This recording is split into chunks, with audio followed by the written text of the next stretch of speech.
Ya, bismillahirrahmanirrahim. Assalamualaikum warahmatullahi wabarakatuh.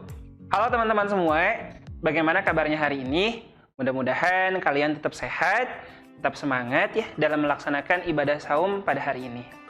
Oh iya, hari ini insya Allah bersama Pak Nanang akan membawakan sebuah kisah untuk kalian semua. Mudah-mudahan kisah ini memberikan inspirasi kepada kita semua untuk senantiasa melaksanakan amal soleh.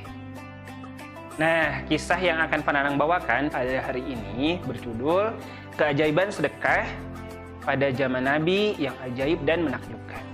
Nah, kisah ini diambil dari sebuah buku yang berjudul Kisah-Kisah Pembeli Surga ya.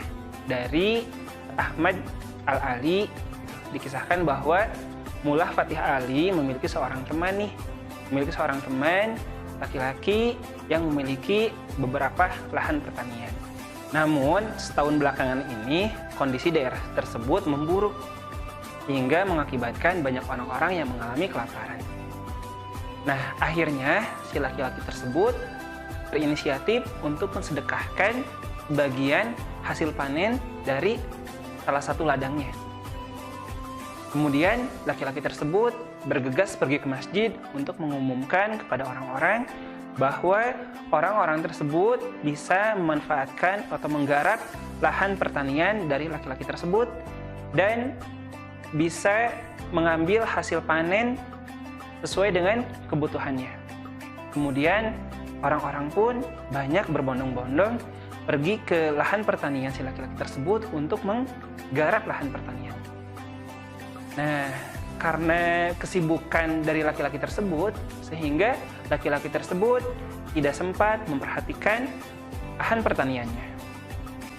Singkat cerita, ketika masa panen telah tiba, nah laki-laki tersebut teringat akan janji ia untuk mensedekahkan seluruh hasil panen dari sebagian ladang pertaniannya.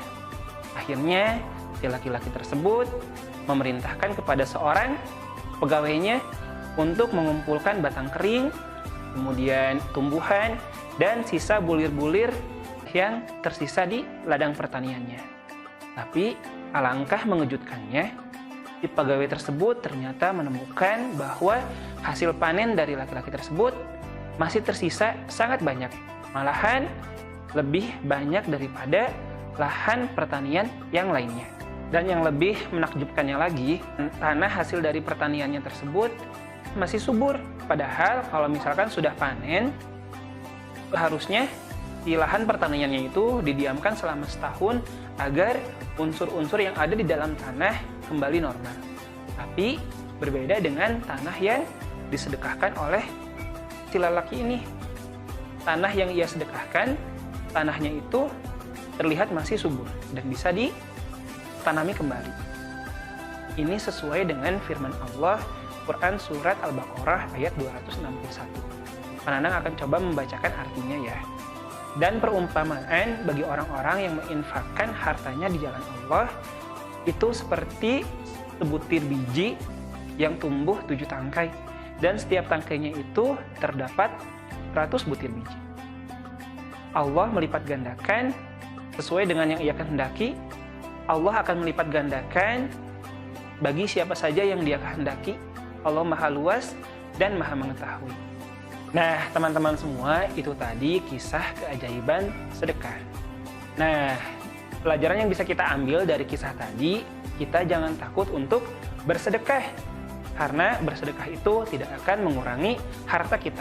Malahan Allah akan menambah harta kita. Apalagi sekarang di bulan Ramadan, Allah akan melipat gandakan setiap amal soleh yang kita lakukan. Nah, teman-teman semua nih bisa melakukan, misalkan siapa yang memberikan makanan bagi orang yang berpuasa, maka ia akan mendapatkan pahala puasa dari orang tersebut. Jadi ketika di bulan Ramadan, nih kita kan dapat pahala nih, kita dapat pahala puasa kita. Kemudian kita memberikan makan kepada orang yang sedang berpuasa, maka kita juga akan mendapatkan pahala puasa dari orang tersebut. Jadi kita dapat 2 pahala puasa ya, Masya Allah. Nah, kemudian selain itu, sedekah juga dapat menolak bala atau petaka ya. Kemudian sedekah juga dapat mengobati penyakit hati kita. Nah, keutamaan sedekah yang lainnya gitu. Dengan kita bersedekah, maka itu lebih cepat sampainya ke Allah Subhanahu wa taala sebelum barang yang kita sedekahkan itu sampai kepada orang yang akan kita sedekahi.